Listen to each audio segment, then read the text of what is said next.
We're here to bring a new type of news show. New insights, new styles, and new topics every day. We are News Generation. Bring news just for you. It's Wednesday, March 12th here in Seoul. I'm Song Yujin, and welcome to News Generation. Joining us this Wednesday is Park Ki-hoon. Happy Wednesday. Happy Wednesday. And Kang Moon-ju. Good morning. Good morning. Now, both are here to speak on behalf of those in their 20s and 30s. Wednesday means we're going to begin with our keyword news. Our keyword for today is cancer. With cancer remaining the leading cause of death in South Korea, more Koreans are making an effort to detect it early through regular screenings. The latest data from the National Cancer Center shows that last year, 1 in 7 people who are eligible underwent government-backed cancer screenings, marking a 3.8% increase from the previous year. Breaking it down by type, stomach cancer screenings had the highest screening rate at 77%, followed by colorectal cancer, breast cancer, and cervical cancer. As most of these screenings are available to individuals aged 40 and above, none of us here in the studio are eligible just yet. However, today's keyword news is all about raising awareness of health and preventive care. So even if we're not yet required to get these health checkups, I want to ask you, do you get your health checked up regularly? Honestly, I've never had a cancer screening, or I don't get regularly health checked. Really? Health checked. I think the others who haven't been screened or doesn't do it regularly probably have similar reasons as mine. Since I'm still in my 20s, I still think and I want to believe I'm strong enough and I'm healthy enough. And also, but more importantly, I'm really scared of the screening process and this endoscopy, going into my bodies and stuff. So, however, everyone knows that it's always better to treat cancer and detect cancer as early as possible. So I'm starting to think I need to overcome my fear and get checked in the close future. Maybe you should. So Moon-ju doesn't get regular health checkups, but for me, here in Korea, full-time workers, they have the opportunity where the company provides them annual health checkups. So I get my health checked up regularly. Now to you, Ki-hoon, what about you? I do too. Even though I'm not a full-time employee, I actually pay with my own money to get my regular checkups every, I think, 3 years. And I've been doing this ever since I was in my mid-20s. Really? Wow. And everyone was quite surprised when I told them, I do endoscopy and colonoscopy, which is front and back, with top and bottom, we say in Korean. And one of the main reasons why I do this is because for preventative measures, just in case anything abnormal is found in my body, I can take care of it immediately. Right. And because of medical advancements, you can get it treated on the spot. And I know how Moon-ju feels now. He's kind of scared.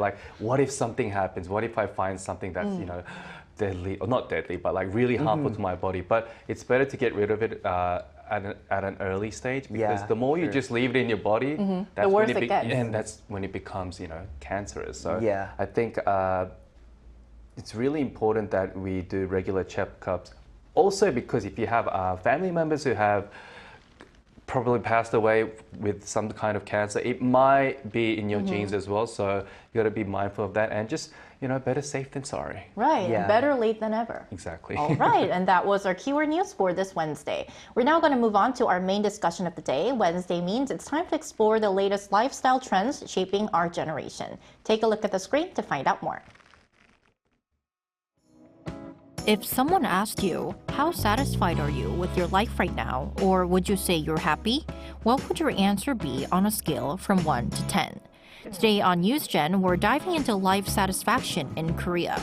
That is, how people feel about their overall happiness and the key factors that influence it. Well, there was a reason why we said happy Wednesday when we started our show, because today we're going to talk about that. So Ki-hoon, starting off, where can we find the latest data on South Korea's overall life satisfaction or also happiness index? Please update us on the up-to-date findings. Sure thing. According to data released by Statistics Korea, South Korea's happiness index for the year 2024 was released in February. Let's take a look at the screen for more details.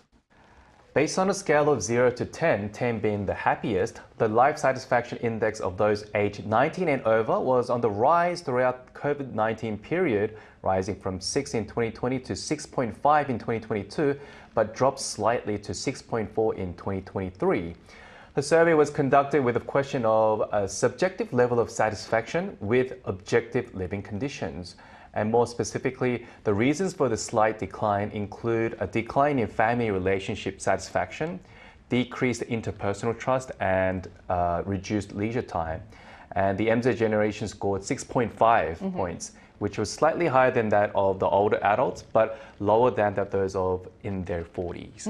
I see. So 6.4, 6.5 is the latest figure in terms of Koreans, and specifically the happiness index of young people here in Korea. So I want to ask you, Bunju, how do these numbers compare to other countries? Are we ranking relatively high or low on the scale? Those scales Gi-hun has just mentioned may seem decent with a score of 10 on the surface, but there's also a flip side to these stories. It's among the lowest compared to other countries, being 0.63 points lower than the OECD average. And South Korea currently ranks 33rd out of 38 countries, which places it near the bottom. And just to add on, in 2023, the suicide rate reached 23.3 people per 100,000 people in South Korea, which is an increase of 2.1 compared to the previous year, making the highest figure in 9 years. So South Korea has the highest suicide rate among the OECD countries for a very long time. And I think this kind of reflects a very low and concerning level of happiness among its South Korean people these days. And we're going to dive into the reasons why in the later part of the show. But so far, we've taken a look at the bigger picture. And now I want to ask the same question to our panelists. The same question, on a scale from 1 to 10, how would you rate your life at this point? I wish I could say 10. But the magic number. The magic number. But I try to stay as positive as I can on a daily basis. So right now, I think I'm around high 8 or even 9, actually. Wow. All right, I'll give myself 9. Higher than the average. Higher than the average. Only because, I'm not what people define as happy as like having wealth, having a lot of friends, having great relationships, having a lot of leisure time in my hands. It's not because of that, but the way I became a little happier than the average index is when I thought about the inevitable death that no human can avoid. I thought about, hey, does life have to be like this stressful? Let's say if I die tomorrow, No, let's just cherish the moment, the present, what I have, then have not. And I kind of realized, hey, there are so many things that you can actually look into to make you happy. And I realized, let's not worry too much about the future, whether you want to own a house or have a family. Look, those are great things in life, but I think I put more focus on what I have at the moment. And that really kind of helps me to become happier in terms of, my happiness level. And I've been pursuing that kind of mindset from that moment on. I think we can all learn from Ki-yoon's mindset. Very happy, positive. yeah. Very So I optimistic. choose to be happy. Yeah, it's a choice. Yeah, But I think agree. that's really It's a important. choice, yeah. All right, so between 8 to 9 for you. 8 to 9, yep. What about you, Munju? Well, 10. 10? Really? I want to say Don't 10, lie. but hopes are always hopes. Actually, mine is slightly higher than the average of MZ generations. I would give a score of 7 out of 10. Just reason simple, while I'm quite satisfied with living what I want to do, what I really wanted to do since I was young, but I'm also experiencing some like job market instability and have some worries or concerns about the long or the near future. However, I'm enjoying trying out different things from like various opportunities that I have received. And so I don't think it's the worst life that I'm living right now, or it's not that terrible. So I would give 7 out of 10, even though I wish 10 out of 10. But still, that's above the that's average above the of average, Koreans and right? also young people here in the country. What about you, Eugene? Well, I think I'll rate about 8. 8? Yeah, Okay, wow. 8. Because I deducted 1 point because I'm human. I have stress factors in my life. And for the other 1 point, I think that if you believe that you're absolutely happy and you have everything, that kind of stops you from having passion and moving forward. So I think I would rate my life 8 at the moment, but who knows? It might go up or go down. All right, so we're gonna look at the report, the data that Q mentioned at the top of their show. So we just discussed that this report and this data shows that life satisfaction in Korea has dropped for the first time in 4 years, which is quite a grim figure. And I wanna ask you, what do you think are the main contributing factors behind this decline? Well, the reasons may differ depending where you focus the factors stemming from. But from a cultural standpoint, one of the main contributing factors could be familism here in Korea. Countries that prioritize family happiness over individual happiness tend to have lower levels of happiness. And this is because individuals often postpone or suppress their own happiness for the sake of their families. In particular, South Korea has a high level of economic dependence between parents and children. And even after marriage, separation from the original family is not always well established. So although people within a family may seem very happy on the outside, but it's not so much the case when it comes to like the true inner happiness of an individual. Right, because as you mentioned earlier, sometimes we have to make sacrifices for the goods of our family. So that could be a reason why. What could be some other factors, Munju? Yeah, just to add on, placing a high value on reputation and having a strong performance-oriented culture are also some crucial factors here. Japan and Singapore, which traditionally have this culture, in fact, have low happiness indexes, and South Korea is no different at all. So South Korea is also a country where people constantly compare and compete with each other and engage in self-censorship. These kind of tendencies can naturally lead to stress and have some kind of a negative impact on lowering your stress rate and also the happiness levels, like consequently. So also the large wealth gap and the emphasis on capitalism are also another reason for this. And these days, the advancement of media allows people to see the lives of the wealthy people, right? And more clearly and compare themselves to them more like efficiently, I guess. I don't know if this is the right word choice, but so it kind of leads to greater unhappiness for those who are constantly comparing themselves with the wealthy people. So I think this is some reasons why happiness indexes are quite low in South Korea.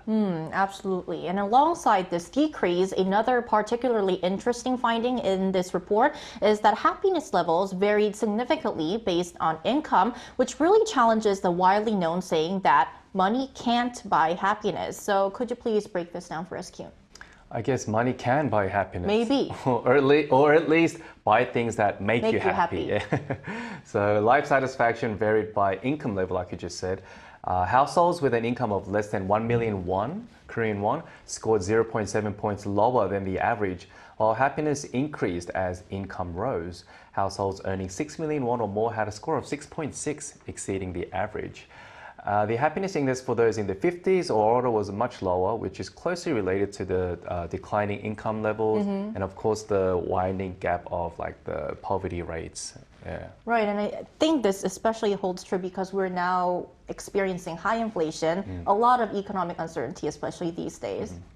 So let's now find out what our viewers think. We conducted a survey on the Arirang뉴스 YouTube channel, asking them, can money buy happiness? The same question. So if we look at the results, 76% of respondents said no, wow, while 24% said yes. And we're going to take a look at 3 comments. Our first comment for this Wednesday is Benny97. No, for me, the reason surely is that money can make everyone happy, but we need to have happiness with some balance. Joseph N8I says, no, money helps, but it's not the only factor. Our final comment for this Wednesday is I care about the world 7038. It's not about wealth, but financial freedom and the freedom to buy whatever makes you happy. Very interesting results, the poll that we conducted through our YouTube channel. So we're now going to focus on what young people specifically think about the link between wealth and happiness. So would you say that the younger generations generally agree with the idea that money determines happiness, or do they have a different perspective? Obviously, looking at the survey on Arirang.news, absolute majority said no. The majority said no. They don't think money really determines happiness. But speaking from a younger young generation, not the younger generation, one of the young generations. I think everything comes down to everything in moderation. Yeah. I know a number of people who are extremely wealthy, and I'm actually close with them, and they don't seem to be like incomparably happier than myself. I was actually able to converse with them without feeling like less happy about myself for not having as much as them, but rather they became more of I became more appreciative of what I actually had. And it really helped me to change my mindset to actually learn from these kind of wealthy, successful people so that I too can become a wealthier person.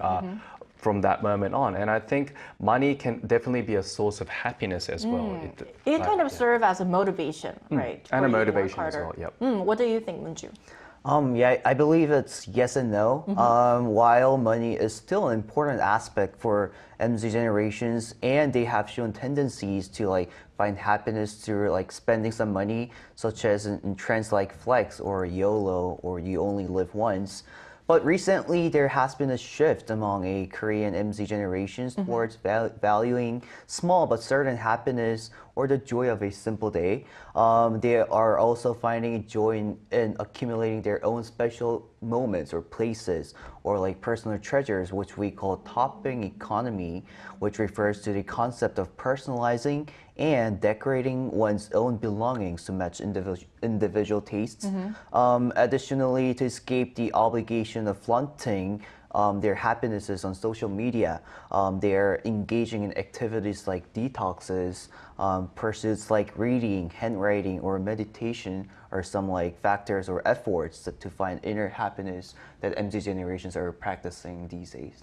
So money does help. It's an important factor, Yeah, but of it's course. not all, Like right? it's not all about it. It's just like some helping issues, maybe. Yeah. All right. So after the break, we're going to bring in a young person from Finland to compare how happiness is defined here in Korea versus Northern Europe. Stay tuned.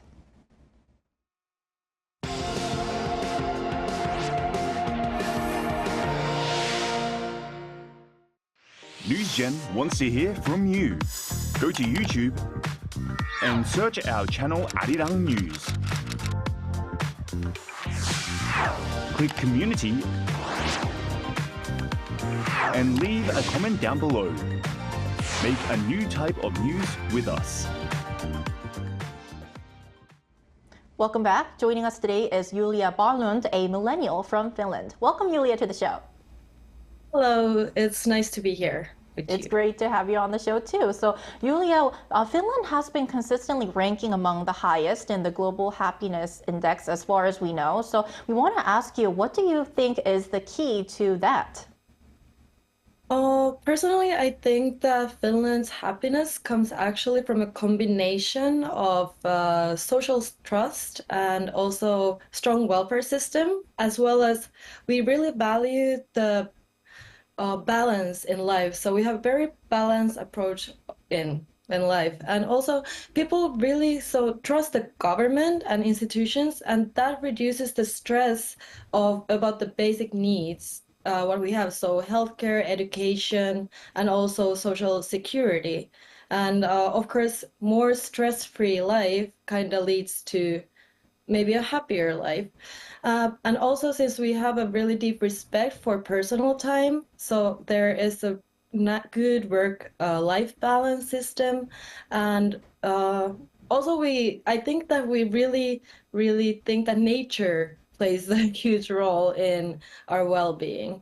So Finnish people really appreciate very simple things like spending time in forest or having a quiet cup of tea, maybe also just having a very reliable support system. And maybe the most important thing is that life and happiness is not about a constant feel of excitement, but rather a very stable sense of security and content.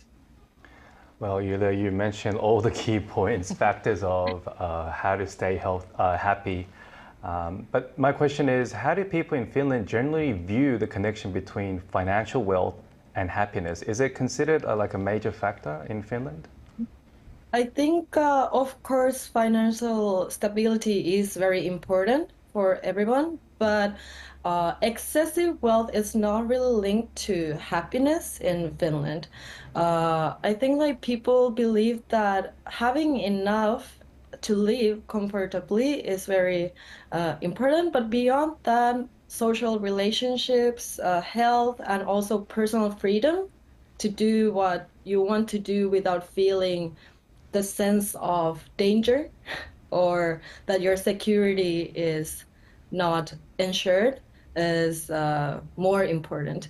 And also, I think that Finland has and also other Northern Europe has a very strong sense that an idea that excessive wealth is not really the key to happiness. Yeah. So instead, I think we really appreciate security, knowing you won't lose access to healthcare and education or other basic needs, and that allows people to feel more at ease in their everyday lives. And that's actually where the welfare system like aims at. So money, of course, matters up to a point because that gives us certain freedom to do what we want to do and what we are passionate about. But it's more about having meaningful experiences and sense of purpose.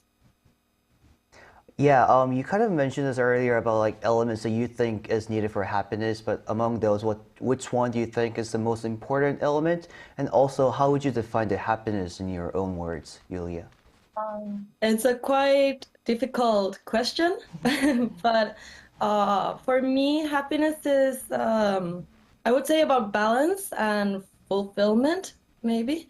Also, it's not about really just feeling joyful at the moment, but really have a sense of purpose, good people around me that I can trust, connections, and have the peace of mind that I can have my free time as well and also do things that I personally enjoy without my whole life falling apart.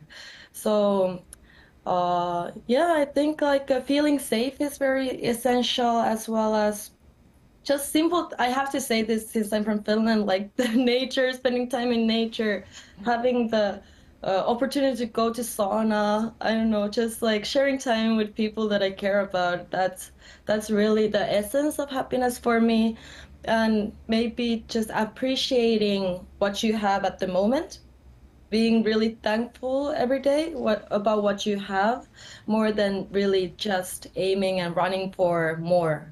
So yeah, I think happiness isn't really about the big successes and luxury, but more about the small everyday moments that I can feel very grounded and content on. Definitely. All right, Julia, thank you so much for your time today. We really appreciate it. Thank you so much for having Thank me. you. Thank Thank you. you. Right, so at the end of the day, we all want to live happier lives. So wrapping up our episode, could you share one simple way for our viewers we can bring more joy into our daily lives? Wow, just one? Just one. Because Julia mentioned so many Right, important right, things. I think one that I just want to echo what Julia said was the surrounding, the environment. Obviously, surrounding meaning like the people around you and like if you trust them. Trust is a very important issue as well, but just the environment in general. I used to live in Sydney, beautiful weather, just nature in general. It's so peaceful, good air quality, and you can just go to a beach within like just 30-minute drive. Wow. And like if you're at a beach or even in the mountains, you're stress-free. Right, I mean, right. like the power that nature gives you is just amazing. So I think that also plays a big factor. And another one that I want to mention is, I mentioned this a bit before in one of your responses. Let's say this is a very sad truth, but if you were to die tomorrow, like would all the things that stress you, worry you right now be that important right now? I don't think so. So just focusing on like what you have, what you're able to do today on a daily basis. The moment you wake up, get out of bed. Oh, I can wake up. I feel great. I can read. I can run. I can meet with people. I can talk with people. I can even work and make money. And you know, those are little things that really make big things in life. And I think you know, instead of focusing on like big things like wealth and like luxury cars, think about small things like health. So my favorite line is wealth is health. Right, wealth is health. Not health is wealth, but it can work the other way as well. Health can be wealth and wealth can be health. Yeah. Definitely. But health is wealth. What about you, Munju? Yeah, I completely agree with Gi-hyun. And just with the environment thing, just to add on, I think it's very important to have like some private environment or private time, to value your private time very strongly, I think. So personally, I believe it's important to have like at least one solid hobby of your own. So for happiness, I think it's crucial to separate your anxieties or worries, concerns, and divert them your mind to like other things. And I think what the best way to do this is having your hobby. So I think refreshing your mind through these kind of activities and looking at your concerns with a clear perspective and like positive mindset, having a positive mindset, as just Gion mentioned, I think that's very important for the happiness. And finally, I would like to share, for my advice, I would like to share one of my favorite quotes from the animation Winnie the Pooh, which is, you cannot be happy every day, but there are happy things every day. It's a very great quote. Yeah, it's very heartwarming. And that's all we have for this episode of News Generation. But we will be back tomorrow at 10:30 a.m. Korea time. Special thanks to Park Ki-un. Always happy to be here. Always happy to have you. And Kang Mun-ju. Thanks for having me today. Thank you for joining us. And to our viewers, thank you for staying with us and hope you have a happy hump day. We are News Generation.